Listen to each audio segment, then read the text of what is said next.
మీరు ఖచ్చితంగా ప్రభుత్వ ఉద్యోగం సాధించే విధంగా హరీష్ ది బెస్ట్ అకాడమీ అందిస్తోంది. ఆన్లైన్ మరియు offline standard coaching, group 2, SI, constable, ward officer, RRB, NTPC ఇలా అన్ని పోటీ పరీక్షలకు అత్యంత నాణ్యమైన కోచింగ్ అతి తక్కువ ధరకే అందిస్తోంది హరీష్ ది బెస్ట్ అకాడమీ. మరింకెందుకు ఆలస్యం, వెంటనే Harish the best academy app ని గూగుల్ ప్లే స్టోర్ నుండి డౌన్లోడ్ చేసుకోండి. Harish the best academy. Phone number 8341116915.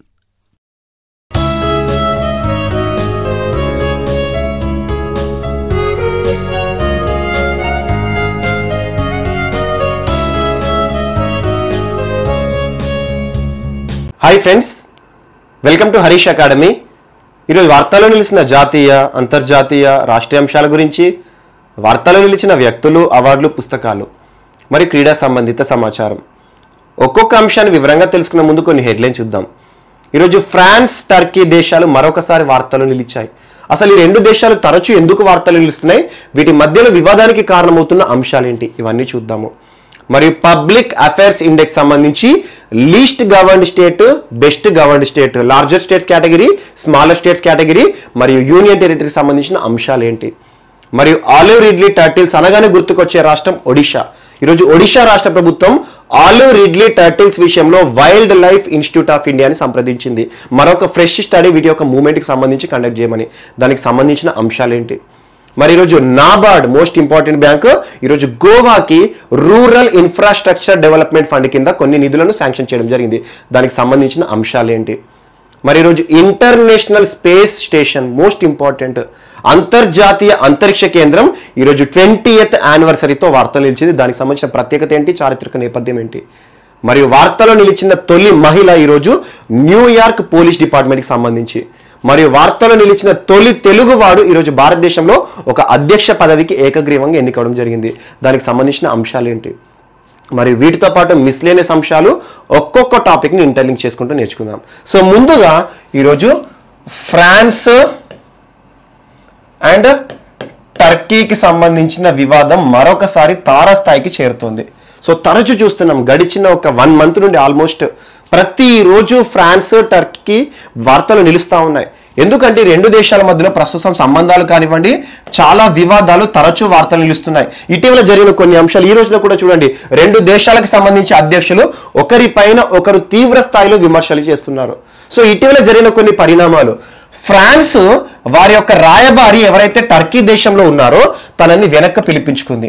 అంటే టర్కీతో మాకు ఎలాంటి సంబంధాలు అవసరం లేవు అని చెప్పేసి. సో రాయబారులకు సంబంధించి తరచు మనం ఏదో ఒక అంశాన్ని చూస్తూ ఉంటాము, భారతదేశ రాయబారి ఏ దేశానికి నియమితులయ్యారని చెప్పేసి.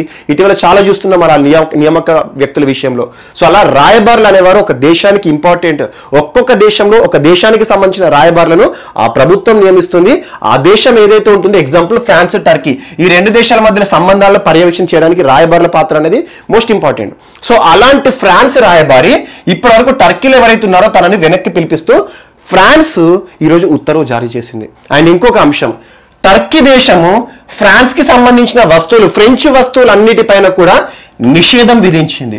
సో నిషేధం, ఏ ఒక్కటి కూడా ఫ్రాన్స్ లో తయారైన వస్తువు టర్కీ దేశంలో కనబడకూడదు అని చెప్పేసి నిషేధాజ్ఞలు జారీ చేసింది.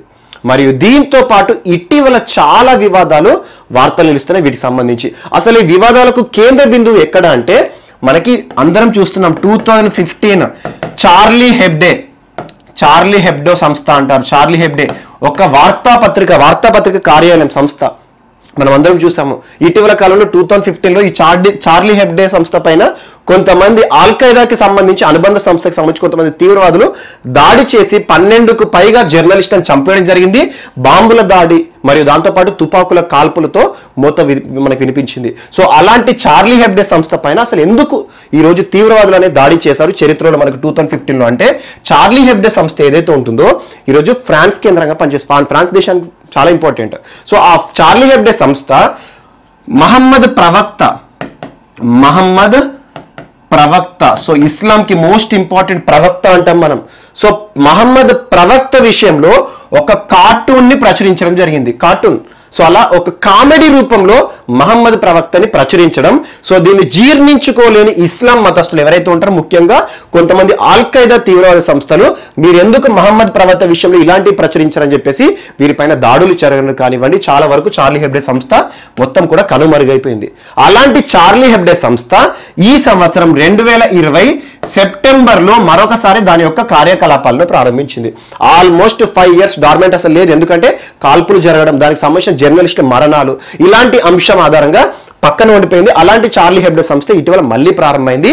సో ఫ్రాన్స్ అధ్యక్షుడు ఎమాన్యుయల్ మెక్రాన్ ఈ ప్రారంభోత్సవ కార్యక్రమంలో కూడా పాల్గొన్నాడు. అండ్ ప్రారంభం అవగానే మరొకసారి చార్లీ హెబ్డే సంస్థ ఏం రిలీజ్ చేసిందంటే, ఫస్టే మరొకసారి మహమ్మద్ ప్రవక్త యొక్క కార్టూన్ ఏదైతే వివాదాస్పదమైందో 5 ఏళ్ల కిందట, ఆ అంశంతో మరొకసారి ముందరకు వచ్చింది. సో ఆ అంశం ఏదైతే ఉంటుందో మహమ్మద్ ప్రవక్త కార్టూన్ ఇటీవల ఒక సంస్థ, ఈ ముఖ్యంగా ఫ్రాన్స్ లో ఉండే స్కూల్స్ కానీ, ప్యారిస్ కేంద్రంగా నడుస్తున్న కొన్ని స్కూల్స్ లో ఈ కార్టూన్ తో కూడిన మహమ్మద్ ప్రవక్త ఫోటోని ఒక స్కూల్లో ఒక టీచర్ విద్యార్థులకు చూపిస్తున్నాడు. అలాంటి సమయంలో జీర్ణించుకోలేని ఒక ఇస్లాంకి సంబంధించిన వ్యక్తి ఏం చేశాడంటే, ఆ టీచర్ తల నరికేశాడు. ఆ తర్వాత ఈ దేశవ్యాప్తంగా కూడా, ఫ్రాన్స్ దేశవ్యాప్తంగా కూడా ఆ టీచర్ మరణానికి సంబంధించి అసమ్మతి కానివ్వండి చాలా వరకు సమ్మెలు చేస్తున్నారు. సో ఆ నిరసన జ్వాలలకు కూడా ఫ్రాన్స్ అధ్యక్షుడు మద్దతు పలికాడు. సో ఈ రోజు ఒక ఫోటో చూపించినందుకు ఒక టీచర్ని చంపేశారు. సో వారి నిరసనలో కారణం ఉందని చెప్పేసి ఎమాన్యుయల్ మెక్రాన్ ఫ్రాన్స్ వేదికగా డైరెక్ట్ అధ్యక్షుని హోదాలో ఆ నిరసనలకి సంఘీభావం వ్యక్తం చేశాడు. ఆ తర్వాత ఇలాంటి మహమ్మద్ ప్రవక్త సంబంధిత అంశాల విషయంలో అసలు ఎమాన్యుయల్ మెక్రాన్ ఎందుకు ముస్లింలకు సంబంధించి, ఇస్లాంకి సంబంధించి ఇంత కఠినంగా వ్యవహరిస్తున్నాడని చెప్పేసి డైరెక్టర్గా దూషించడం ప్రారంభమైంది టర్కీకి సంబంధించి. సో టర్కీ అధ్యక్షుడు రిసెప్ తయ్యిప్ ఎర్డోగన్ ఇటీవల మనం చూసాము, టర్కీకి సంబంధించి 2 ఇంపార్టెంట్ చారిత్రక కట్టడాలు ముస్లిం కేంద్రంగా మారడం జరిగింది. హాజియా సోఫియా కానివ్వండి, అవన్నీ కూడా మీకు ఇమేజెస్ లో చూపించాను, జస్ట్ చూడండి 1 month బ్యాక్. సో అలాంటి టర్కీ అధ్యక్షుడు Recep Tayyip Erdogan, most important person, ప్రస్తుతం తన యొక్క అభిప్రాయం కానివ్వండి, తన ఆలోచనలు ఎలా ఉన్నాయంటే, మరొకసారి ఇస్లాం రివైవల్ చేయాలి. అలా చేయాలి అంటే ముందుకు నేనే రావాలని చెప్పేసి ప్రపంచంలో ఇస్లాం సంబంధిత అంశాలు ఎక్కడ వార్తలు నిలిచినా కూడా దానికి మద్దతు ఇస్తూ వార్తలు నిలుస్తున్నాడు. సో అలాంటి రిసెప్ తయ్యిప్ ఎర్డోగన్ ఫ్రాన్స్ అధ్యక్షుడిని నేరుగా విమర్శించడం మొదలుపెట్టాడు. ఎందుకు మీరు ఈ సంస్థకి మద్దతు ఇస్తున్నారు, ఎందుకు మహమ్మద్ ప్రవక్తకి వ్యతిరేకంగా మీ దేశము ఇలాంటి ప్రశ్నలు చేస్తోంది. అండ్ ఇంకొక అంశం కూడా చెప్పాడు మెక్రాన్, ఫ్రాన్స్ అధ్యక్షుడు ఎమాన్యుయల్ మెక్రాన్ ఇటీవల ఆ ఫ్రాన్స్ దేశంలో ఉండే ముస్లింస్ ఎవరైతే ఉన్నారో ఆ ఇస్లాం మతస్థులందరినీ కూడా సంస్కరణోద్యమ కార్యక్రమాలు చేపడతాను, ఇస్లాం సంస్కరణ చేస్తాను, పక్క దేశాల్లో ఇస్లాం దేశాల్లో ఉండే ఇస్లాం పద్ధతులు ఏవైతే ఉంటాయో మా దేశంలో ఉండే ముస్లిం పైన ఎట్టి పరిస్థితుల్లో ప్రభావాన్ని చూపించకూడదని చెప్పేసి, మరియు ఇస్లాం సంస్థల నుండి ఫ్రాన్స్ లో ఉండే ఇస్లాం సంస్థలకి వస్తున్న నిధులకి సంబంధించి వీటన్నిటిని కూడా నియంత్రిస్తానని చెప్పేసి ఒక చట్టాన్ని కూడా తీసుకొస్తానని చెప్పాడు. సో అలా ఇస్లాం మొత్తాన్ని కూడా కట్టడి చేస్తోంది ఫ్రాన్స్ అని చెప్పేసి ఇస్లాం సంస్కరణోత్తంగా ఈ రోజు ఎవరైతే ఉంటారో రీఫార్మర్ ఆఫ్ ఇస్లామర్ గా పేర్కొంటున్నారు తనకు తను. ఎవరు? ఎర్డోగన్. ఇస్లాం మతం మొత్తాన్ని కూడా మరొకసారి ప్రపంచవ్యాప్తంగా కూడా నెంబర్ 1 చేయాలని చెప్పేసి ఎర్డోగన్ ఇటీవల కాలంలో తరచూ ఏ దేశం ఇస్లాం సంబంధిత అంశం వార్తలు ఇచ్చినా కూడా వారికి మద్దతు పలుకుతున్నాడు. అంతేందుకు ఎగ్జాంపుల్ చూడండి, ఆర్టికల్ 370 రిపీల్ అయిన తర్వాత మన కేంద్ర ప్రభుత్వం పార్లమెంట్ ఆర్టికల్ 370 జమ్మూ కాశ్మీర్ కి ప్రత్యేక హోదా కల్పిస్తున్న ఆర్టికల్ 370 తొలగించిన తర్వాత మీకు ఇటీవల కాలం చెప్పాను, పాకిస్తాన్ యుఎన్ఓను ఆశ్రయించిందని చెప్పాను. సో యుఎన్ఓను ఆశ్రయించే ముందర పాకిస్తాన్ సౌదీ అరేబియా దగ్గరికి వెళ్ళింది. సౌదీ అరేబియా ఏంటి, అది కూడా ఇస్లాం కంట్రీయే. సో యూఏఈ కానివ్వండి, ఈ గల్ఫ్ కంట్రీస్ అన్ని కూడా ఇస్లామే, కాకపోతే ఏంటంటే చాలా వరకు మంచి నియమాలతో ఉంటారు. సో అలాంటి సౌదీ అరేబియా దగ్గరికి పోయిన తర్వాత పాకిస్తాన్ని కనీసం దగ్గరకు రానిలేదు. సో మేము ఎట్టి పరిస్థితుల్లో మీకు మద్దతు ఇవ్వము, మనకు జమ్మూ కాశ్మీర్ విషయంలో భారత ప్రభుత్వం చేసింది వాళ్ళ సావరెనిటీ సంబంధిత అంశము, సో వారి దేశంలోని అంతర్గత అంశాలు మేము ఎట్టి పరిస్థితుల్లో మీకు మద్దతు ఇవ్వమని చెప్పేసి సౌదీ అరేబియా ఖండించింది. సో బహిరంగానే ఖండించింది. అలాంటి సమయంలో ఇస్లాంతో కూడుకొని ఉన్న పాకిస్తాన్కు మద్దతు ఇచ్చిన దేశము టర్కీ. జస్ట్ ఒకటే ఒక రీజన్, ఎందుకంటే ఇస్లాం కంట్రీ అని. సో మరియు ఈ టర్కీ, మలేషియా, పాకిస్తాన్ ఈ 3 దేశాలు కూడా ఒక టీమ్గా అయ్యాయి. వీరి యొక్క ప్రోద్బలంతోనే పాకిస్తాన్ యుఎన్ఓను ఆశ్రయించింది. యుఎన్ఓ ఐక్యరాజ్య సమితి ఏదైతే ఉంటుందో జమ్మూ కాశ్మీర్ విషయంలో భారతదేశాన్ని మేము ఎట్టి పరిస్థితుల్లో కూడా ఆజ్ఞలు జారీ చేయలేము, అది వారి అంతర్గత అంశం అని చెప్పేసి పక్కన పెట్టాయి. సో అలాంటిది ఇటీవల ఇంకొక అంశం చెప్పాను మీకు, అర్మేనియా, అర్మేనియా అజర్బైజాన్ గురించి మీకు ఏదైతే ఉంటుందో మ్యాప్ చూపిస్తూ కొన్ని అంశాలు చెప్పాను. ఇటీవల ఏ విషయంలో, నగోర్నో కారాబాగ్ విషయంలో వివాదాస్పదమవుతుంది, అసలు చారిత్రక కారణం ఏంటి, అర్మేనియా అజర్బైజాన్ రెండు కూడా ఒకప్పటి సోవియట్ రిపబ్లిక్ ఏదైతే ఉంటుందో సోవియట్ రిపబ్లిక్ సంబంధించి సపరేట్ స్టేట్స్ ఈ రోజున సపరేట్ దేశాలు ఏర్పడని చెప్పేసి అర్మేనియా అజర్బైజాన్ సంఘటన మొత్తం కూడా మీకు ఎక్స్ప్లెయిన్ చేశాను. ఇటీవల వారి మధ్యలో యుద్ధ వాతావరణం వచ్చింది. ఒకనొక పరిస్థితిలో ఈ కాల్పుల విరమణ ఒప్పందాలు కూడా జరిగినాయి. సో అలాంటి అర్మేనియా అజర్బైజాన్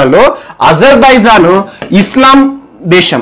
సో అలాంటి అజర్బైజాన్ కి టర్కీ బహిరంగంగా మద్దతు ప్రకటించింది. సో ఈ విషయంలో కూడా ఫ్రాన్స్ వీరిని కామెంట్ చేసింది, ఎక్కడ ఇస్లాం అన్నా కూడా ముందుకు వచ్చేది టర్కీ అని చెప్పేసి. మరియు దీంతో పాటు ఇటీవల టర్కీ ఈస్ట్ మెడిటరేనియన్ సీ తూర్పు మధ్యధరా సముద్రం ఉంటుంది కదా, ఆ తూర్పు మధ్యధరా సముద్రంలో గ్యాస్ ఎక్స్ప్లోరేషన్ ప్రోగ్రామ్స్ ప్రారంభించింది. గ్యాస్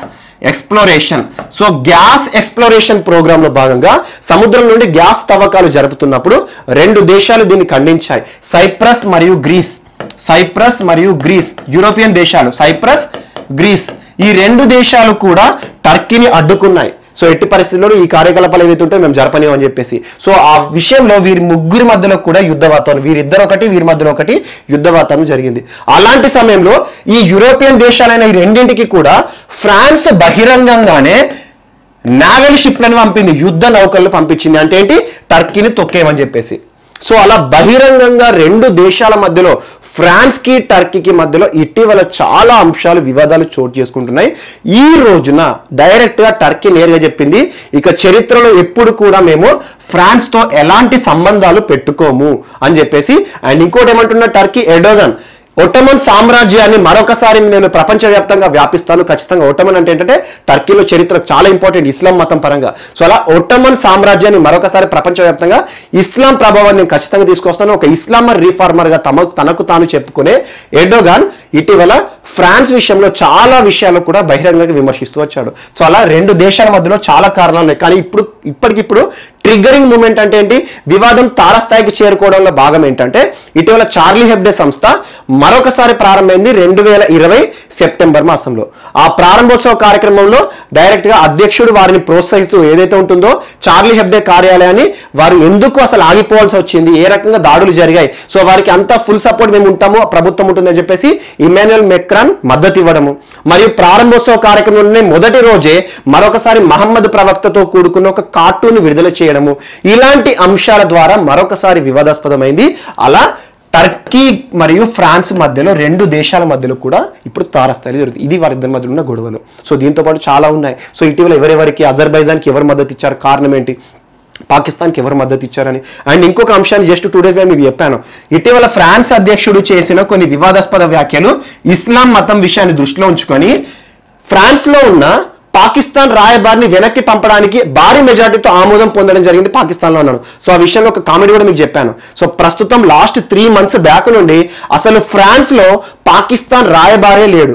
సో చైనాకి బదిలీ చేసింది పాకిస్తాన్ ప్రభుత్వం. సో ప్రస్తుతం పాకిస్తాన్ రాయబారి ఫ్రాన్స్ లో లేకున్నా కూడా తనని వెనక్కి పంపమని చెప్పేసి ఫ్రాన్స్ ని అడగడం జరిగింది. సో చూస్తున్నాం మనం, అంటే పాకిస్తాన్ కి ఆ దేశం పైన ఎంత పట్టుందనేది మనకు అర్థమవుతుంది. సో అలాంటి పాకిస్తాన్ ఇస్లాం సంబంధిత అంశం విషయంలో టర్కీతో ఏకమైపోయింది. అలా ఇస్లాం దేశాలు ఏవైతే ఉన్నాయో కొన్ని ఇస్లాం దేశాలన్నీ కూడా ఏకమైసే రోజు పాకిస్తాన్ అండ్ టర్కీ మరియు వీటితో పాటు కొన్ని దేశాలన్నీ కూడా ఫ్రాన్స్ ని బహిరంగంగానే విమర్శిస్తున్నాయి. సో ఈలో కంటే ఒక అంశం కూడా ఈరోజు వార్తలు నిలిచింది. సో కానీ మీరు మెయిన్గా గుర్తుంచుకోవాల్సింది ఏంటంటే టర్కీ ఫ్రాన్స్కి వివాదాలకి కేంద్ర బిందుగా ఇటీవల ఏమేమి అంశాలు వార్తలు నిలుస్తున్నాయి అంటారు. సో ఇలాంటి అంశాలు ఏంటంటే మెయిన్స్లో ఎక్కువ అడుగుతారు. సో ప్రిలిమ్స్లో ఈ వివాదాలు అన్ని ఏవైతే ఉన్నాయో దానికి సంబంధించి గుర్తుంచుకోండి. చార్లీ హెబ్డే కార్యాలయం ఏ దేశానికి సంబంధించింది, ఇటీవల మహమ్మద్ ప్రవక్త వివాదాస్పద పటాన్ని చూపించడం ద్వారా ఏ దేశంలో ఒక టీచర్ తల నరికాడు విద్యార్థి అంటారు. సో ఇలాంటి అంశాలు చూసుకోండి. అండ్ ఇటీవల సైప్రస్ గ్రీస్ కి సంబంధించి మధ్యధర సముద్రం ఏదైతే ఉంటుందో తూర్పు మధ్యధర సముద్రంలో ఎవరు గ్యాస్ తవ్వకాలు జరపడాన్ని ఖండించాయి, వారికి ఎవరెవరు మద్దతు ఇచ్చారు, అర్మేనియా అజర్బైజాన్ లో టర్కీ ఏ దేశానికి మద్దతు ఇచ్చింది, ఇలాంటివన్నీ కూడా మీరు గుర్తుంచుకోండి. Okay, next. సో ఇందాక ముందు మీకు పత్రికా కార్యాలయం గురించి చెప్పాను కదా, ఈరోజు ఇంకొక అంశము international press trust. International press trust. So international press institute లేదా ఇంటర్నేషనల్ ప్రెస్ ట్రస్ట్ ఇది 1950s లో ఏర్పడింది. మొట్టమొదటిసారి దీని కార్యం 1951 నుండి జురిచ్ వేదికగా పనిచేస్తుంది. జురిచ్ ఎక్కడ? స్విట్జర్లాండ్. ఆ తర్వాత 1976లో లండన్ హెడ్ క్వార్టర్ గా పనిచేస్తుంది. మరియు 1992లో దీని యొక్క హెడ్ క్వార్టర్ వియన్నాకి షిఫ్ట్ అవ్వడం జరిగింది. వియన్నా అంటే ఏంటి? ఆస్ట్రియా. సో ఆస్ట్రియాకి సంబంధించి వియన్నా కేంద్రంగా పనిచేస్తుంది ఇంటర్నేషనల్ ప్రెస్ ట్రస్ట్ లేదా ఇంటర్నేషనల్ ప్రెస్ ఇన్స్టిట్యూట్. వీరు ఈ రోజున కొన్ని ప్రపంచవ్యాప్తంగా కూడా కొన్ని అంశాలు దృష్టిలో ఉంచుకొని జర్నలిస్టులకు సంబంధించిన కొన్ని అంశాలు ప్రస్తావించారు. జర్నలిస్టులు ఎవరైతే ఉంటారో పత్రికా విలేకరులు ఉంటారు కదా, జర్నలిస్టుల పైన ప్రపంచవ్యాప్తంగా కూడా చాలా దాడులు జరుగుతున్నాయి. వారి పైన జరుగుతున్న ఇంప్యూనిటీస్ ఏవైతే ఉన్నాయో ఆ ఇంప్యూనిటీకి సంబంధించి ప్రభుత్వాలు చాలా వరకు కూడా సైలెంట్ గా ఉంటున్నాయి. సో ప్రభుత్వాలు ఈ జర్నలిస్టుల పైన జరుగుతున్న క్రైమ్స్ విషయంలో సైలెంట్ గా ఉంటున్నాయి, ఎలాంటి యాక్షన్ తీసుకోవట్లేదని చెప్పేసి కొన్ని అంశాలతో ప్రస్తావించారు. అండ్ మోస్ట్ ఇంపార్టెంట్ ఈ రోజు November 2 ప్రపంచవ్యాప్తంగా ఒక దినోత్సవం ఇంపార్టెంట్. వీరు ప్రతి సంవత్సరం నిర్వహించే ఒక డే. అదేంటంటే international day to end impunity.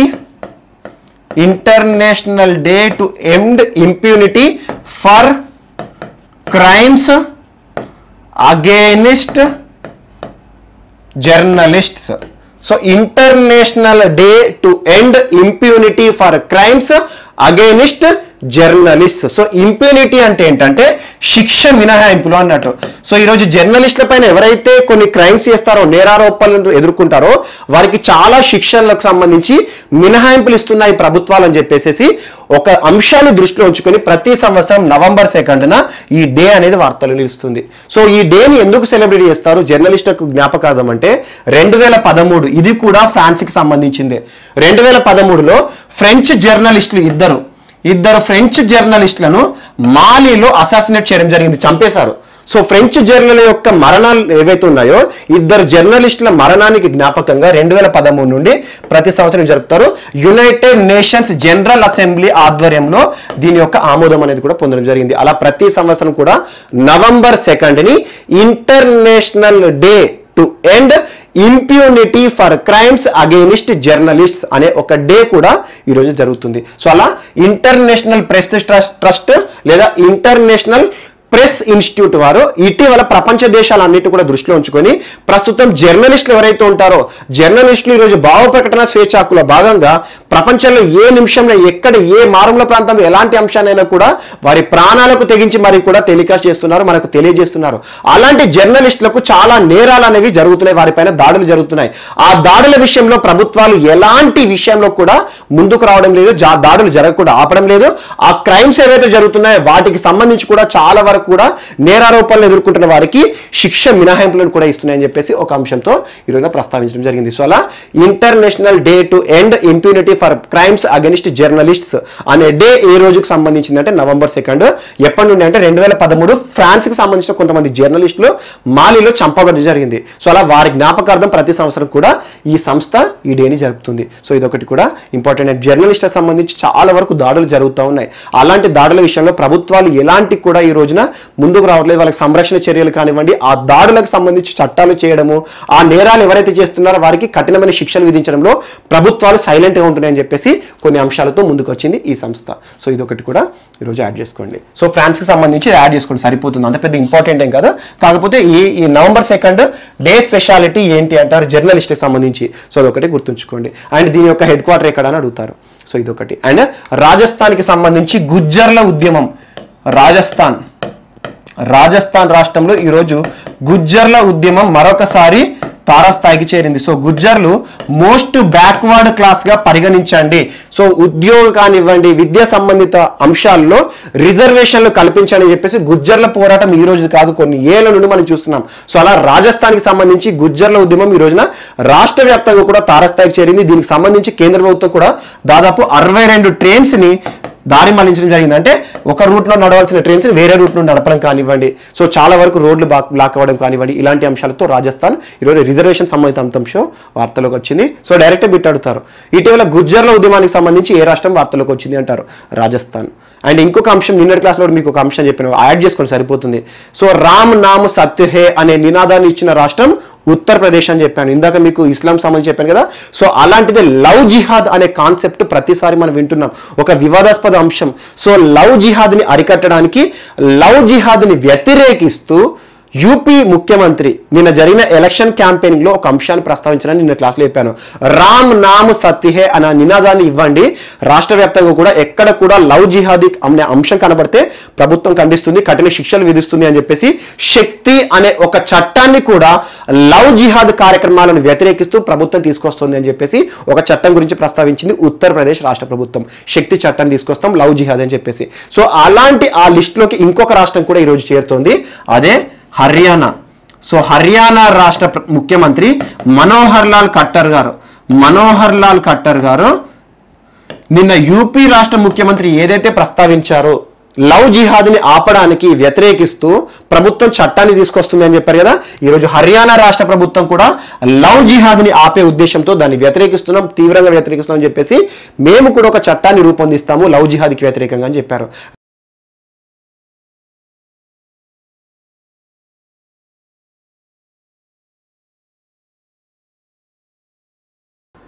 So ఈరోజు మన నెక్స్ట్ టాపిక్ వచ్చేసి 20 years of international space station. Most important, 20 years of international space station అంటే ఏంటి? అంతర్జాతీయ అంతరిక్ష కేంద్రానికి 20 సంవత్సరాలు. సో ఈరోజు డేట్ November 2 అండ్ హిస్టరీలో November 2 2000 సంవత్సరం చాలా ఇంపార్టెంట్. ముగ్గురు వ్యోమగాములు మొట్టమొదటిసారి అంతర్జాతీయ అంతరిక్ష కేంద్రంలో గృహప్రవేశం చేశారు. సో గృహప్రవేశం అంటున్నాను. సో మనము స్పేస్ పరిశోధనలకు సంబంధించి తరచూ చూస్తూ ఉంటాము, వ్యోమగాములు ఎలాంటి పరిశోధనలు చేస్తారు, ఇంటర్నేషనల్ స్పేస్ స్టేషన్ యొక్క ఉపయోగం ఏంటి అని చెప్పేసి. అలా 1998 మొట్టమొదటిసారి అంతరిక్ష కేంద్రం యొక్క నిర్మాణ బాధ్యతలు చేపట్టడం జరిగింది. ఆ తర్వాత 2000 సంవత్సరం వరకల్లా వ్యోమగాములు, ప్రతి దేశానికి సంబంధించి వ్యోమగాములు అంతరిక్ష ప్రయోగాలు చేసేందుకు వీలుగా దీని యొక్క నిర్మాణం పూర్తయింది 2000 సంవత్సరంలో. సో 2000 సంవత్సరం November 2న మొట్టమొదటిసారి సెర్గై క్రికలోవ్, bill shepherd, Uri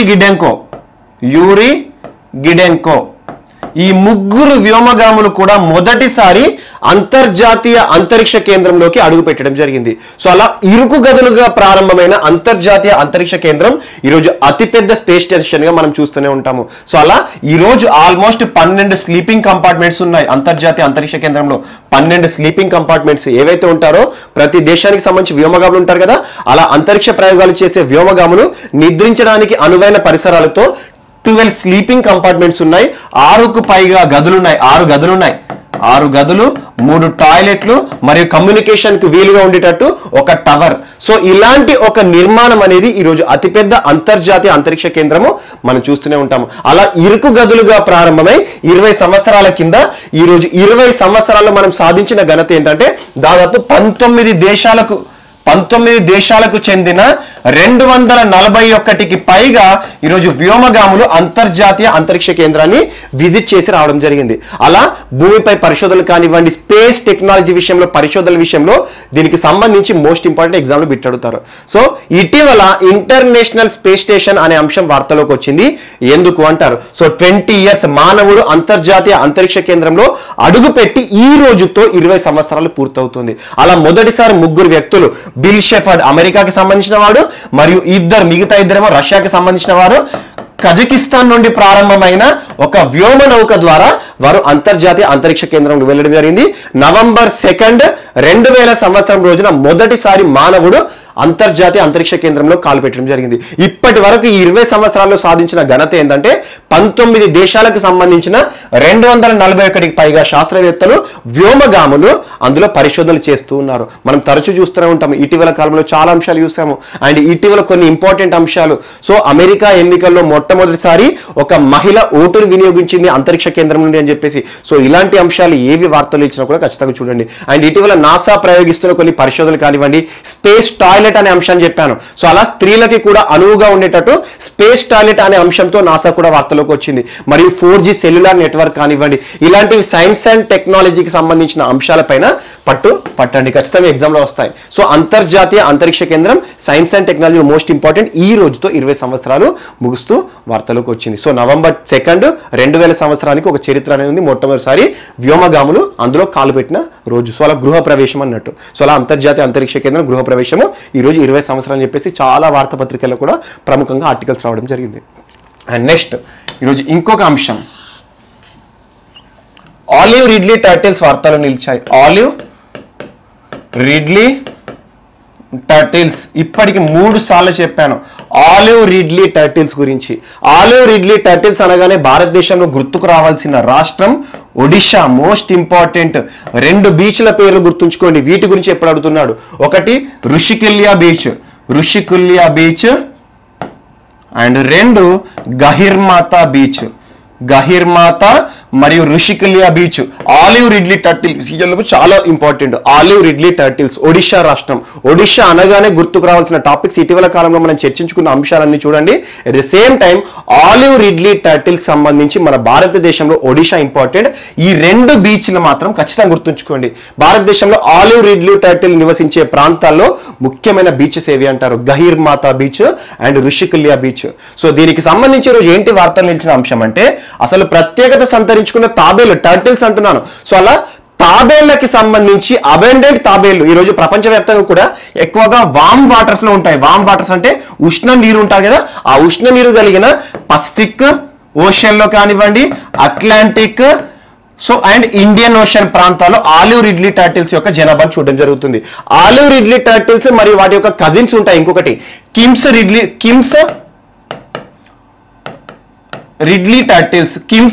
turtles, olive Ridley turtles and KIMS Ridley turtles ఈ 2 ఇంపార్టెంట్. కానీ ఈ రోజు వార్తలు నిలిచింది olive Ridley turtles. So olive Ridley turtles విషయంలో ఇటీవల ఒడిషా రాష్ట్ర ప్రభుత్వము wild life institute of India పేరులోనే ఉంది. వన్యప్రాణులకి సంబంధించి సెర్చ్ చేయడం కానివ్వండి, స్టడీస్ చేయడం కానివ్వండి, నివేదికలు ఇవ్వడం కానివ్వండి, ఎక్కువగా మనం wild life institute of India గురించి చూస్తూ ఉంటాం, తరచు చర్చించుకుంటున్నాం. సో అలా వైల్డ్ లైఫ్ అంటే వన్యప్రాణులకి సంబంధించి స్టడీ చేసే ఒక ఆర్గనైజేషన్. ఎక్కడ head quarter? So Uttarakhand head quarter Dehradun లో ఉంది. సో ఈ సంస్థని ఇటీవల ఒడిషా రాష్ట్ర ప్రభుత్వం కొన్ని అభ్యర్థనలు చేసింది. సో ఆలివ్ రిడ్లీ టర్టిల్ పైన ఫ్రెష్ స్టడీని కండక్ట్ చేయండి, వీటికి సంబంధించి వీటి యొక్క మూవ్మెంట్ కానివ్వండి, వీటి యొక్క జనాభాకి సంబంధించి మరొక పరిశోధనలు చేయండి, అధికారిక నివేదికలు ఇవ్వండి, దాని ఆధారంగా ప్రభుత్వం కూడా వీటి యొక్క సంరక్షణ చర్యలు తీసుకుంటుంది అని చెప్పేసి ఒడిషా రాష్ట్ర ప్రభుత్వం వార్తలు నిలిచింది. సో ఆలివ్ రిడ్లీ టర్టిల్స్ అనగానే ఖచ్చితంగా ఒడిషాను గుర్తుంచుకోండి. సో రెగ్యులర్ గా అడిగే బిట్ ఇది ఒకటే అడుగుతున్నారు. కాకపోతే ఇటీవల ఒడిషా రాష్ట్ర ప్రభుత్వము wild life institute of India సంస్థను ఆశ్రయించి ఫ్రెష్ స్టడీస్ కండక్ట్ చేయండి వీటి విషయంలో అని చెప్పేసి అడుగుతున్నారు. అండ్ సివిల్స్ లాంటి ఎగ్జామ్ లో అడుగుతారు అరిబడా అంటే ఏంటి. సో ఈ కిమ్స్ రిడ్లీ టర్టిల్స్ కానివ్వండి, ఆలివ్ రిడ్లీ టర్టిల్ కానివ్వండి, వీటి యొక్క మాస్ నెస్టింగ్ ప్లేసెస్ అంటారు. నెస్టింగ్ ప్లేసెస్ అంటే ఈ ఫిమేల్ రిడ్లీ టర్టిల్స్ ఉంటాయి కదా, ఇవన్నీ కూడా ఒకే ప్రాంతంలో కొన్ని వేల ఫిమేల్ రిడ్లీ టర్టిల్స్ వస్తాయి, వచ్చేసేసి మాస్ నెస్టింగ్ సైట్స్, అక్కడ ఎగ్ లేయింగ్ ఎనిమల్స్ ఇవన్నీ కూడా. సో ఆ రకంగా అరిబడా అంటే ఏంటి, ఇలాంటి క్వశ్చన్స్ కూడా సివిల్స్ లో అడుగుతారు. సో అలా మనకి ఎగ్జామ్ ఓరియంటేషన్ లో ప్రిలిమ్స్ లో ఎలా అడుగుతారంటే ఆలివ్ రిడ్లీ టర్టిల్స్ విషయంలో wild life institute of India సంస్థని ఇటీవల ఎవరు ఫ్రెష్ స్టడీస్ కండక్ట్ చేయమని ఏ ప్రభుత్వం అభ్యర్థించింది అంటారు, ఒడిషా రాష్ట్ర ప్రభుత్వం. So most important olive Ridley turtles మరొకసారి వార్తలోకి వచ్చాయి. Olive Ridley turtles, KIMS Ridley turtles ఇవి 2 కూడా కజిన్ టర్టిల్స్ అంటారు. సో ప్రత్యేకత సంతరించుకున్న తాబేళ్లకు సంబంధించి భారతదేశంలో ఋషికుల్యా బీచ్ ఏ రాష్ట్రంలో ఉంది అంటారు, ఇదొకటి అడుగుతారు. జాగ్రఫీ పరంగా కానివ్వండి, జీకే పరంగా కానివ్వండి. గహిర్మాతా బీచ్ ఏ రాష్ట్రానికి సంబంధించింది అంటారు. సో ఇలాంటి అంశాలు అడుగుతారు, ఖచ్చితంగా చూడండి. ఆలివ్ రిడ్లీ టర్టిల్ సంరక్షణ చర్యల భాగంగా ఒడిషా ప్రభుత్వం వైల్డ్ లైఫ్ ఇన్స్టిట్యూట్ ఆఫ్ ఇండియాని ఆశ్రయించి మరొక ఫ్రెష్ స్టడీ కండక్ట్ చేయండి, వీటి యొక్క మూవ్మెంట్ కి సంబంధించి వారి యొక్క సంతతి సంఖ్యకి సంబంధించి మరొక నివేదిక ఇవ్వండి, దాని ఆధారంగా ప్రభుత్వం వీటి యొక్క సంరక్షణ చర్యలను తీసుకుంటుంది అని చెప్పేసి ఒక అంశం వార్తలు ఇచ్చింది. Most important. అండ్ నెక్స్ట్ ఇటీవల కాలంలో ఒడిషాకి సంబంధించిన అంశాలన్నింటినీ కూడా మీరు ఇక్కడ లింక్ చేసుకోండి.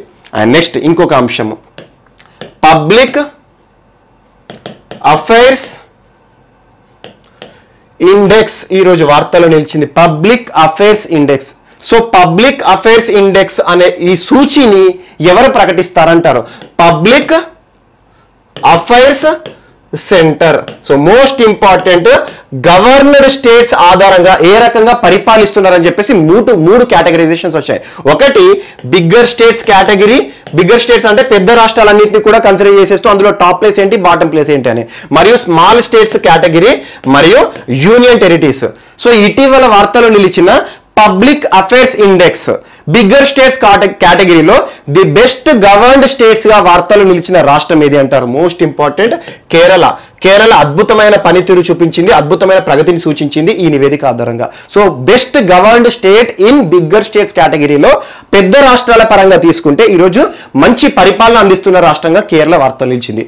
సెకండ్ వచ్చేసి మనకు Tamil Nadu, third Andhra Pradesh. So bigger states కేటగిరీలో ఇందులో వర్స్ట్ కండిషన్ ఏ రాష్ట్రం అంటారు? సో లీస్ట్ గవర్న్డ్ స్టేట్ ఏది అంటారు? సో యూపీ విషయంలో పరిపాలనకు సంబంధించి చాలా అంశాలు తీసుకుంటారు ఇందులో. సో అలా ఇండెక్స్ అనే అంశం ఎప్పుడు వచ్చినా చూడండి, సూచి అనేది ఏ ఒక్క అంశాన్ని ప్రాతిపదికగా తీసుకోరు, చాలా అంశాలు తీసుకుంటారు. సో గవర్నెన్స్ కానివ్వండి, అక్కడ ఉండే వసతులు కానివ్వండి. సో అలా ఈ రోజున పబ్లిక్ అఫైర్స్ ఇండెక్స్ లో బిగ్గర్ స్టేట్స్ కేటగిరీలో కేరళ టాప్ ప్లేస్ లో నిలిచింది, మంచి పరిపాలన అందిస్తున్న రాష్ట్రంగా. Second Tamil Nadu, third Andhra Pradesh. So ఇందులో least concern, least governed state గా యూపీ వార్తల్లో నిలిచింది. అండ్ స్మాలర్ స్టేట్స్ కేటగిరీలో మంచి పరిపాలన అందిస్తున్న రాష్ట్రంగా బెస్ట్ గవర్న్డ్ స్టేట్స్ గా గోవా వార్తలు నిలిచింది. సో గోవా స్మాల్ స్టేట్స్ ని కన్సిడర్ చేసేసుకుంటే టాప్ ప్లేస్ లో ఉంది. ఇది ఒకటి important. And second Meghalaya, third Himachal Pradesh. And ఇందులో లీస్ట్ గవర్న్డ్ స్టేట్స్ గా ఎవరు వార్తలు నిలిచారంటారు? సో మణిపూర్ వార్తలు నిలిచింది. So Manipur most important. And union territories కేటగిరీలో బెస్ట్ గవర్న్డ్ యూనియన్ టెరిటరీ ఏది అంటారు? చండీగఢ్. భారతదేశంలో చండీగఢ్కి ప్రత్యేకత ఉంది. భారతదేశంలో బిల్ట్ సిటీ అంటారు, గ్రిడ్ సిటీ అంటారు. గ్రిడ్ అంటే ఏంటి? మనకు చెస్ బోర్డు ఉంటుంది కదా గల్లలాగా, అలా చెస్ బోర్డ్ లాంటి రూపం ఉంటుంది. భారతదేశంలో ఏకైక గ్రిడ్ సిటీ. మనం ఇండస్ వ్యాలీ సివిలైజేషన్, ఇటీవల కాలంలో ఇండస్ వ్యాలీ సివిలైజేషన్ గురించి చెప్పాను. పాల పరిశ్రమ యొక్క ఆనవాలు కనుగొనడం జరిగిందని చెప్పేసి గుజరాత్ సంబంధించిన కొన్ని ప్రాంతాలు చెప్పాను. సో అలా గ్రిడ్ ప్యాటర్న్ అనేది ఎక్కువగా టౌన్ ప్లానింగ్ లో భాగంగా మనకి ఇండస్ వ్యాలీ సివిలైజేషన్ చదువుకున్నాము. అలాంటి బిల్ట్ సిటీ ఈ రోజు రెండు రాష్ట్రాలకి సంబంధించి ఇంపార్టెంట్, పంజాబ్ హర్యానాకి సంబంధించి క్యాపిటల్ గా మనం పరిగణిస్తాము. అండ్ హైకోర్టు విషయంలో కూడా కానివ్వండి. సో అలా చండీగఢ్ అనేది యూనియన్ టెరిటరీ కేటగిరీ, అంటే కేంద్ర పాలిత ప్రాంతాల్లో బెస్ట్ గవర్న్డ్ యూనియన్ టెరిటరీగా ఈరోజు టాప్ ప్లేస్ లో వార్తలు నిలిచింది. అండ్ లీస్ట్ గవర్న్డ్ స్టేట్ గా యూనియన్ టెరిటరీ ఏది అంటారు? సో దాద్రా నగర్ హవేలీ. సో అలా ఇటీవల వార్తలో నిలిచిన ఇండెక్స్, పబ్లిక్ అఫైర్స్ ఇండెక్స్ ఎవరు రిలీజ్ చేస్తారు? పబ్లిక్ అఫైర్స్ సెంటర్ వారు రిలీజ్ చేసిన పబ్లిక్ అఫైర్స్ ఇండెక్స్ లో స్మాల్ స్టేట్స్ కేటగిరీలో టాప్ ప్లేస్ లో ఉన్న బెస్ట్ గవర్న్డ్ స్టేట్స్ గా వార్తలు నిలిచిన రాష్ట్రం ఏదంటారు? స్మాల్ స్టేట్స్ అంటేనే Goa. So least governed state ఏంటి స్మాల్ స్టేట్స్ కేటగిరీలో? మనకి మణిపూర్. అలా best governed states in larger states ఏంటి అంటాడు? అలా కేరళ, తమిళనాడు, ఆంధ్రప్రదేశ్ ఇవి టాప్ 3లో ఉన్నాయి. సో అందులో లీస్ట్ గవర్న్డ్ స్టేట్ ఏదంటే ఉత్తరప్రదేశ్. అండ్ యూనియన్ టెరిటరీ విషయానికి వస్తే చండీగఢ్ టాప్ ప్లేస్ లో ఉంది. అందులో Dadra Nagar Haveli least governed union టెరిటరీగా వార్తలు నిలిచింది. సో మోస్ట్ ఇంపార్టెంట్, ఇవి గుర్తుంచుకోండి. అందులో రాష్ట్రాల కేటగిరీలో ఉన్న కేరళ మరియు గోవా గురించి ఖచ్చితంగా చూడండి. కేరళ అండ్ గోవా. సో గోవా ఏంటి? స్మాల్ స్టేట్స్ కేటగిరీలో బెస్ట్ గవర్న్డ్ స్టేట్, మంచి పరిపాలన అందిస్తుంది ఆ రాష్ట్ర ప్రజలకు అని చెప్పేసి టాప్ ప్లేస్ లో ఉంది. సో అలా చాలా నివేదికలు ఇటీవల కాలం చూస్తున్నాం. సో అలా ఒక్కొక్క సంస్థ ఇచ్చేది కాబట్టి ఇటీవల ఈ పబ్లిక్ అఫైర్స్ ఇండెక్స్ అని గుర్తుంచుకొని ఈ రాష్ట్రాల పేరు గుర్తుంచుకోండి. సో ఇది పెద్ద రాష్ట్రాల కేటగిరీలో. అండ్ ఇటీవల కేరళకి, గోవాకి సంబంధించి ఈ రోజు వార్తలు ఇచ్చిన అంశాలు ఇక్కడ లింక్ చేసుకోండి. సో కేరళ రాష్ట్ర ప్రభుత్వం రాష్ట్ర వ్యాప్తంగా కూడా పోస్ట్ కోవిడ్ క్లినిక్లు ప్రారంభిస్తుంది. పోస్ట్ కోవిడ్ క్లినిక్స్ అంటున్నాను. ఇటీవల ఎక్కడ చూసినా చూడండి చాలా మంది కోవిడ్ సంబంధిత పేషెంట్స్ ని మనం చూస్తున్నాం. హాస్పిటల్లో కూడా సాధారణంగా డాక్టర్లు ఎవరైతే ఉంటారో ఫిజిషియన్స్ నార్మల్ ట్రీట్మెంట్ అనేది మనం ఎప్పుడో మర్చిపోయాం. చిన్నగా జలుబు వచ్చినా దగ్గు వచ్చినా కూడా ఇంట్లోనే మనము ఏదో రకంగా కొన్ని ప్రికాషన్స్ వేపరైజర్ లాగా మనం జాగ్రత్త ఉంటుంది కాబట్టి హాస్పిటల్ పోవట్లేరు. అలాంటి విషయంలో కేరళలో ఇటీవల పోస్ట్ కోవిడ్ అంటున్నాను, అంటే కరోనా బారిన పడి కోలుకున్న వారు ఉన్నారు కదా, అందులో ఆల్మోస్ట్ 10% పీపుల్ ఏదో ఒక రకమైన అనారోగ్య సమస్యలతో బాధపడుతున్నారట.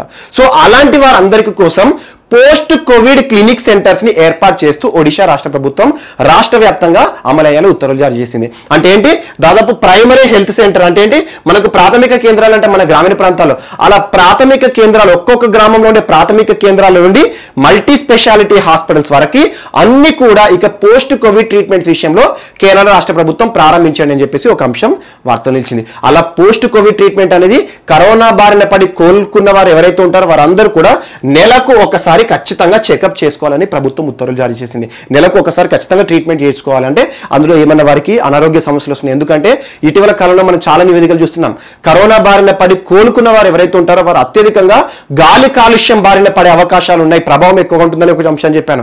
మరియు సైటోకైన్స్ అనేవి ఎక్కువగా ఉత్పత్తి అవ్వడం ద్వారా శరీరంలోని వివిధ భాగాలు చెడిపోయే అవకాశాలు ఉన్నాయి. అలా కరోనా బారిన పడి కోలుకున్న వారు కూడా ఇటీవల చనిపోతున్నారు తర్వాత కొంతకాలం పాటు. సో ఈ రకమైన అంశాలు కానివ్వండి, దాంతోపాటు నార్మల్ పేషెంట్స్ ఉంటారు, ఈరోజు ఫ్లూ కానివ్వండి లేదా కోల్డ్ కానివ్వండి, జ్వరం ఎవరికైనా వస్తారో రాష్ట్ర వ్యాప్తంగా వారందరికీ కూడా నార్మల్ ట్రీటింగ్ ఇచ్చే విధంగా పోస్ట్ కోవిడ్ క్లినిక్స్ తో వార్తలోకి వచ్చింది కేరళ రాష్ట్రం. So most important. అండ్ ఇంకొకటి, గోవాకి సంబంధించి ఈరోజు నాబార్డ్ వార్తలో నిలిచింది. నాబార్డ్, సో నిన్నటి క్లాస్ లో కూడా నాబార్డ్ గురించి చెప్పాను మీకు. చింతల గోవిందరాజులు గారు రామినేని ఫౌండేషన్ విశిష్ట పురస్కారాన్ని పొందారని చెప్పాను. సో నాబార్డ్ గోవా రాష్ట్రానికి 8,504.30 కోట్ల రూపాయల రూరల్ ఇన్ఫ్రాస్ట్రక్చర్ డెవలప్మెంట్ ఫండ్ అని విడుదల చేసింది, శాంక్షన్ చేసింది. రూరల్ ఇన్ఫ్రాస్ట్రక్చర్ డెవలప్మెంట్ ఫండ్ అంటున్నాను. ఏదైనా పేరు ఆ మీనింగ్ అర్థం చేసుకోండి. రూరల్ అంటే ఏంటి, గ్రామీణ. ఇన్ఫ్రాస్ట్రక్చర్ అంటే అవస్థాపన, గ్రామీణ ప్రాంతాల్లో కల్పించే సౌకర్యాల విషయంలో అభివృద్ధి కోసం ప్రత్యేక నిధులను ఇటీవల నాబార్డ్ ఏ రాష్ట్రానికి విడుదల చేసింది, 8,500 కోట్లు అంటారు. సో 8,504 కోట్ల 30 లక్షల రూపాయలను ఎక్స్క్లూజివ్ గా గోవా రాష్ట్ర పరిధిలో ఉన్న అభివృద్ధి కార్యక్రమాలు, గ్రామీణ ప్రాంతాలు అంటారని గుర్తుంచుకోండి.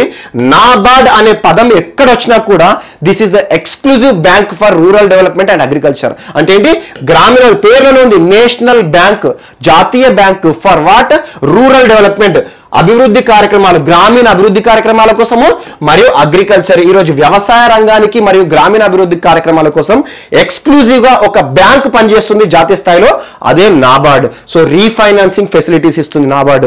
సో రీఫైనాన్సింగ్ అంటే ఏంటి తరచు చెప్తున్నాను. 1982లో శివరామన్ కమిటీ సిఫార్సుల మేరకి నాబార్డ్ బ్యాంక్ ఏర్పడింది. ఇటీవల నాబార్డ్కి సంబంధించి చాలా అంశాలు రెగ్యులర్ గా వార్తలు నిలుస్తున్నాయి. నాబార్డ్ చైర్మనే కానివ్వండి, ఇటీవల నాబార్డ్ వారు తీసుకొచ్చిన అభివృద్ధి కార్యక్రమాలు, ముఖ్యంగా వరద సంబంధించిన ప్రాంతాలు, అండమాన్ ప్రాంతాల్లో కానివ్వండి, కోల్కతాలో కానివ్వండి, అభివృద్ధి కార్యక్రమాల కింద చాలా నిధులు విడుదల చేస్తుంది. ఈరోజు గ్రామీణ అవస్థాపన అభివృద్ధి ఫండ్ కింద, రూరల్ ఇన్ఫ్రాస్ట్రక్చర్ డెవలప్మెంట్ ఫండ్ కింద 8,504 కోట్ల రూపాయలని గోవా రాష్ట్రానికి ఎక్స్క్లూజివ్ గా శాంక్షన్ చేసింది నాబార్డ్ రాష్ట్రం. So most important NABARD bank విషయంలో ఇది ఒకటి.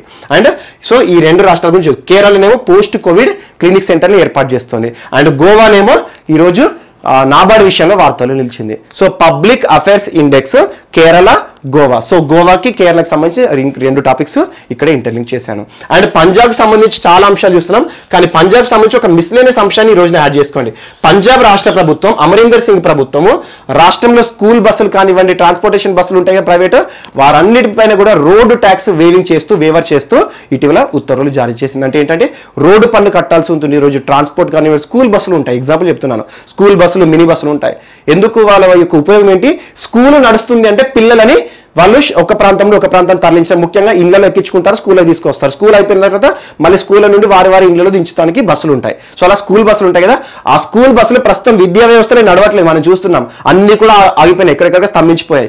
ఇలాంటి స్కూలులు నడవలేని సమయంలో మరియు ట్రాన్స్పోర్టేషన్ సెక్టర్ కూడా ఇబ్బంది పడుతుంది కాబట్టి వీటిపైన డిపెండ్ అయిన ట్రాన్స్పోర్ట్ వెహికల్స్ ఏవైతే ఉంటాయో వారందరికీ కూడా ఈ ట్యాక్స్ ఉంటుంది, రోడ్డు పన్ను మాఫీ చేస్తున్నాము December 31 వరకు అని చెప్పేసి ఈరోజు కీలక ఉత్తర్వులు జారీ చేసింది పంజాబ్ రాష్ట్ర ప్రభుత్వం. So most important. సో ఇటీవల రోడ్డు పన్నును మాఫీ చేస్తూ, ముఖ్యంగా స్కూల్ బస్సుల విషయంలో రోడ్డు పన్నును మాఫీ చేస్తూ ఏ రాష్ట్ర ప్రభుత్వం వార్తలు నిలిచింది అంటారు, పంజాబ్ రాష్ట్ర ప్రభుత్వం. సో పంజాబ్కి సంబంధించి ఇటీవల చాలా అంశాలు, రూరల్ స్టేడియంసే కానివ్వండి, విద్యా వ్యవస్థకు సంబంధించి స్మార్ట్ కనెక్ట్ స్కీమ్, ఈరోజు ఎవరైతే బాలికలు ఉంటారో రాష్ట్రంలో వారందరికీ కూడా సెల్ ఫోన్ డిస్ట్రిబ్యూషన్ ఇవ్వడం చేసింది. ఎందుకంటే ఆన్లైన్ ఎడ్యుకేషన్లో వారిని కూడా భాగస్వాములు చేయాలి. ఈరోజు ఎవరైతే ఉన్నారో అసమానతల ఆధారంగా పేదరికంలో ఉన్నారో వారందరూ కూడా సెల్ ఫోన్స్ కొనుక్కోలేని స్థాయిలో ఉన్నారు కాబట్టి ప్రభుత్వం వారికి సెల్ ఫోన్స్ అందించి ఆన్లైన్ విద్యని చేరువ చేస్తుంది. సో ఇలాంటి అంశాలు కానివ్వండి, ఇవన్నీ యాడ్ చేసుకోండి.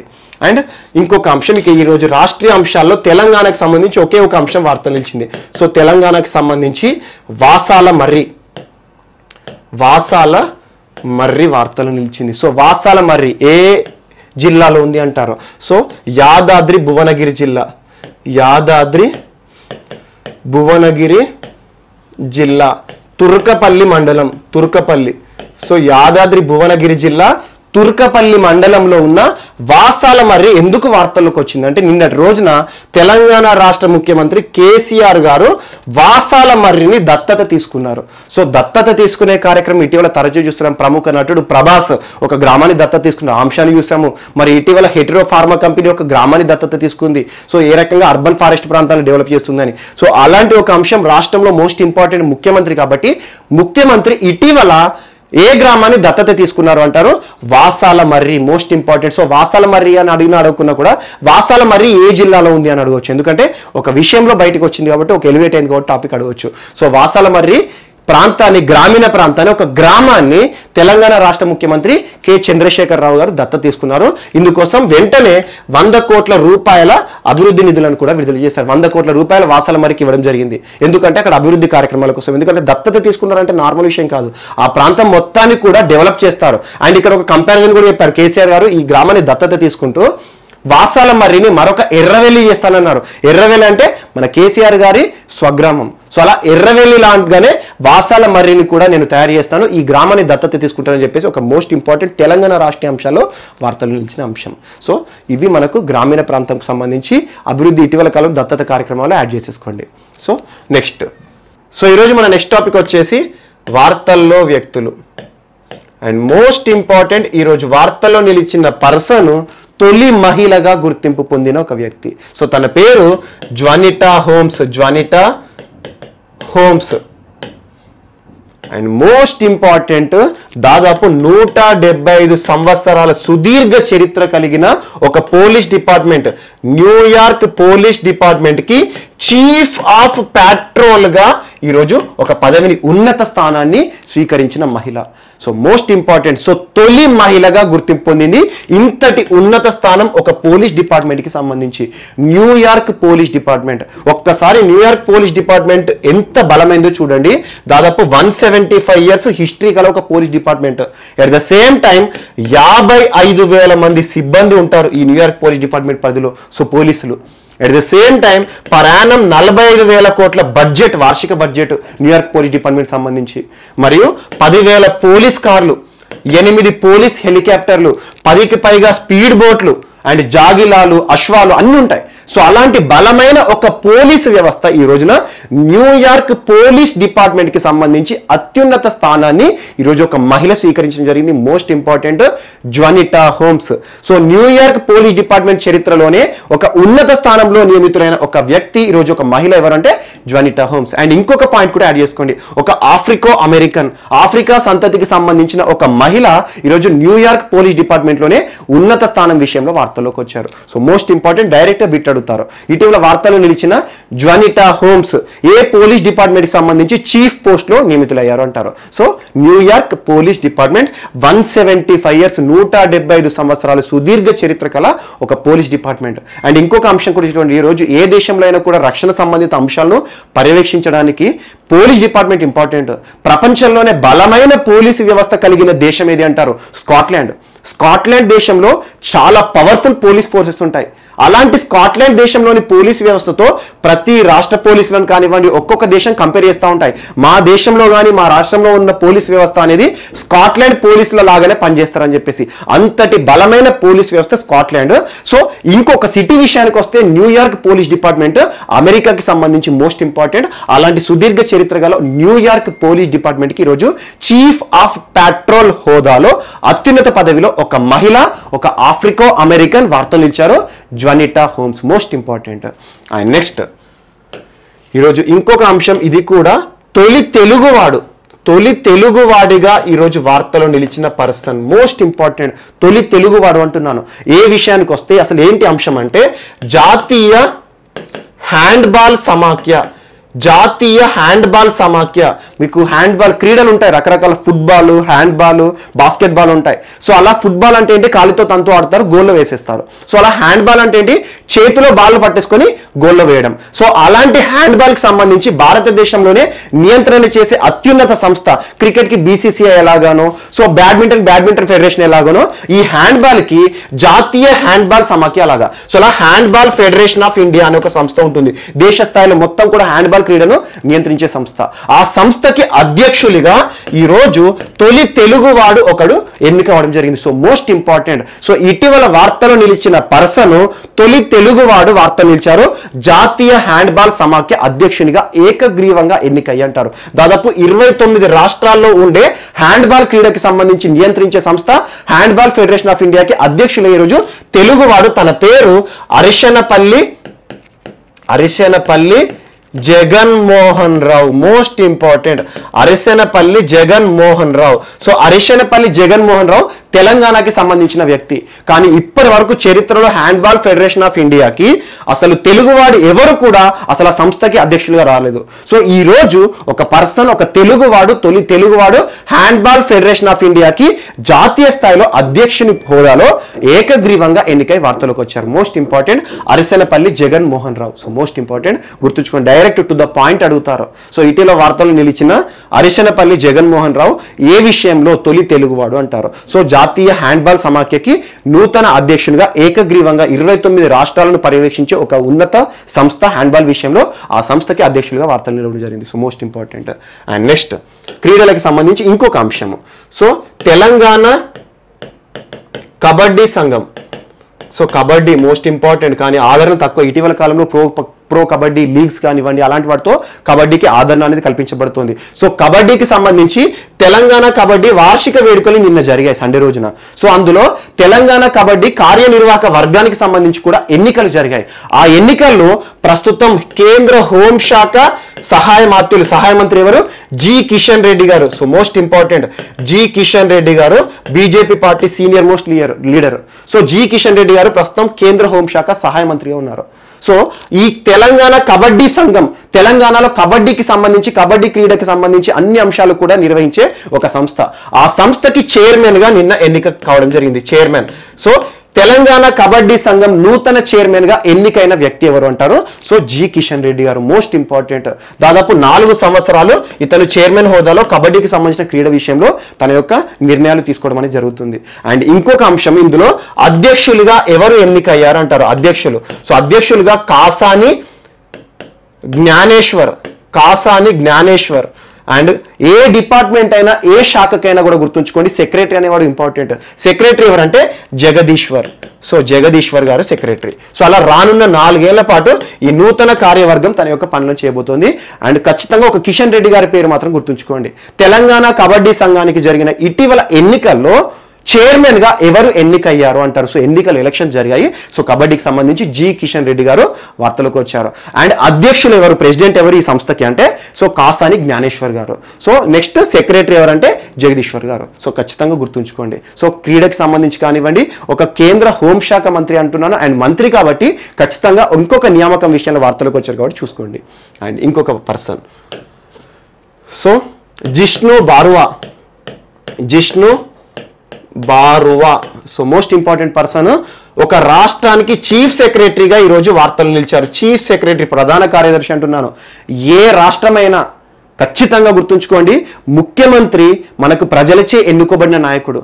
సో చీఫ్ సెక్రటరీ ఒక IAS officer, senior most IAS officer, ఉన్నత పదవి, తన రిటైర్మెంట్ ముందట రాష్ట్రంలో సిఎస్ గా వార్తలకు వస్తారు. సిఎస్. సో చీఫ్ సెక్రటరీ ఏ డిపార్ట్మెంట్ అయినా, ఒక రాష్ట్రానికి సంబంధించి అధికారులకు సంబంధించి, ఈరోజు ప్రభుత్వ ఉద్యోగులకు సంబంధించి అత్యున్నత అధికారం చీఫ్ సెక్రటరీ. అలా అస్సాం, తరచు మనం వార్తలు చూస్తున్నాం కదా, అస్సాం రాష్ట్రానికి ఈరోజు నూతన సిఎస్ గా వార్తలు నిలిచిన వ్యక్తి జిష్ణు బారువా. అండ్ ఇంకొక అంశం గుర్తుంచుకోండి, చీఫ్ సెక్రటరీగా ఉండాలి పదవిలో అంటే ఖచ్చితంగా IAS officers. So IAS officers పదోన్నతి పొంది చివరిగా కేంద్ర స్థాయిలో కానివ్వండి, రాష్ట్ర స్థాయిలో కానివ్వండి చీఫ్ సెక్రటరీ హోదాలో ఉంటారు. ఏ డిపార్ట్మెంట్ కైనా సెక్రటరీ అనేవాడు ఇంపార్టెంట్. సో అలా చీఫ్ సెక్రటరీ ఆఫ్ అస్సాము నూతన వ్యక్తి ఎవరు అంటే జిష్ణు బార్వా గారు. అండ్ ఇంకొక అంశం చూడండి, 1998 క్యాడర్ ఐఏఎస్ ఆఫీసర్. సో అలా సీనియర్ మోస్ట్ ఐఏఎస్ ఆఫీసర్ ఈ రోజున ఒక రాష్ట్రానికి చీఫ్ సెక్రటరీగా వార్తలు నిలిచారు జిష్ణు బార్వా. డైరెక్ట్ బిట్ అడుగుతారు, ఇటీవల వార్తలు నిలిచిన జిష్ణు బార్వా ఏ రాష్ట్రానికి నూతన చీఫ్ సెక్రటరీగా వార్తలు నిలిచారు అంటారు. సో జిష్ణు బార్వా గారు అస్సాం రాష్ట్రానికి నూతన కార్యదర్శి. And next P V G Menon electronics sector skill council of India, electronic sector skill council of India ESSCI.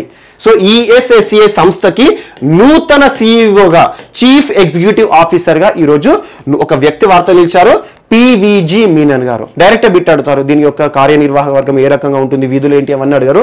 So ఇటీవల వార్తలు నిలిచిన ESSCI సంస్థకి నూతన సిఇఓగా ఎవరు వార్తలు నిలిచారు అంటారు. So PVG Menon. సో ఏదైనా వార్తలు నిలిచిన పర్సన్ తన గురించి బ్రీఫ్ కావాలంటే ఖచ్చితంగా మనం డిస్కస్ చేద్దాము, కానీ ఈ సంస్థ గురించి ఎప్పుడు బిట్స్ అడిగారు. కాకపోతే పివిజి మీనన్ వార్తలు నిలిచిన పర్సన్ టు ద పాయింట్ చదవని సరిపోతుంది, నూతన సిఇఓగా వార్తలు నిలిచారు. And next Emilia Romagna grand prix Emilia Romagna grand prix నిన్నటి రోజున నవంబర్ 1 ఇటలీలో జరిగిన ఒక గ్రాండ్ ప్రీ అని తరచు మీకు చెప్తున్నాను. ఫార్ములా 1 F1 రేస్ అంటారు, స్పీడ్ కార్స్ ఉంటాయి. సో అలా ఫార్ములా 1 గురించి ఇప్పటివరకు చాలాసార్లు చెప్పాను, ప్రతిసారి కూడా నేను చర్చిస్తున్న వ్యక్తి మీకు ఆల్రెడీ ఎన్నోసార్లు చెప్పాను, Louis Hamilton. So Lewis Hamilton ఇటీవలే ఫార్ములా 1 దిగ్గజం మైకేల్ షూమాకర్ పేరిట ఉన్న రికార్డు 91 గ్రాండ్ ప్రీ విన్నింగ్స్ ఏవైతే ఉన్నాయో ఆ రికార్డు చెరిపివేసేస్తాడు. 92 గ్రాండ్ ప్రీలో విన్ అయ్యాడు. నిన్న జరిగిన ఎమిలియా రోమాగ్నా గ్రాండ్ ప్రీ ఏ దేశానికి సంబంధించి అంటే ఇటలీలో జరిగిన Emilia Romagna grand prix formula 1 racing లో ఎవరు విజేతగా నిలిచారంటే లూయిస్ హామిల్టన్. సో తన కెరీర్ లో 93 విజయాలతో దూసుకుపోతున్నాడు. So most important Michael Schumacher మనం తరచూ వింటా ఉంటే, చిన్నప్పుడు చూస్తాం, మనం స్కూల్ ఏజ్ లో చూసేవారం ఎక్కువగా. మైకేల్ షూమాకర్ అంటేనే ఫార్ములా 1 స్పీడ్ కార్స్ ఉంటాయి కదా, అవేవైతే ఉంటాయో స్పీడ్ కార్స్ సంబంధించి ప్రపంచ రికార్డ్ సృష్టించాడు కెరీర్ మొత్తంలో కూడా 91 టైటిళ్లతో. అలాంటి 91 టైటిళ్లని ఇటీవల బ్రేక్ చేసి ఫార్ములా 1 లోని ఈరోజు దిగ్గజ ఆటగాడిగా గుర్తింపు పొందుతున్న లూయిస్ హామిల్టన్ గారు 92 విన్నింగ్స్ లాస్ట్ టైం మనం జస్ట్ లాస్ట్ వీక్ చర్చించుకున్నాం. ఈ రోజున మరొక విన్నింగ్ తో వార్తలోకి వచ్చారు, ఎమిలియా రోమాగ్నా గ్రాండ్ ప్రీ. ఇటలీలో జరిగిన గ్రాండ్ ప్రీలో నిన్న formula 1 Mercedes driver and most important Britain సంబంధించిన వ్యక్తి ఈ రోజున వార్తలు నిలిచారు, లూయిస్ హామిల్టన్. సో ప్రపంచ రికార్డు అన్ని తనపైకి వస్తున్నాయి, నాకు తెలిసి సెంచరీ రికార్డు కొట్టేస్తాడు. సో లూయిస్ హామిల్టన్ మరొకసారి గ్రాండ్ ప్రీ విజేతగా వార్తలు నిలిచిన పర్సన్. సో వీరు ఈ రోజున వార్తల్లో నిలిచిన వ్యక్తులు. సో మిస్లేనియస్ అంశాలు ఏమైనా మిగిలిపోతే మాత్రం మనం రేపటి క్లాస్లో యాడ్ చేసుకొని నేర్చుకుందాం. రేపు కలుద్దాం. Thank you.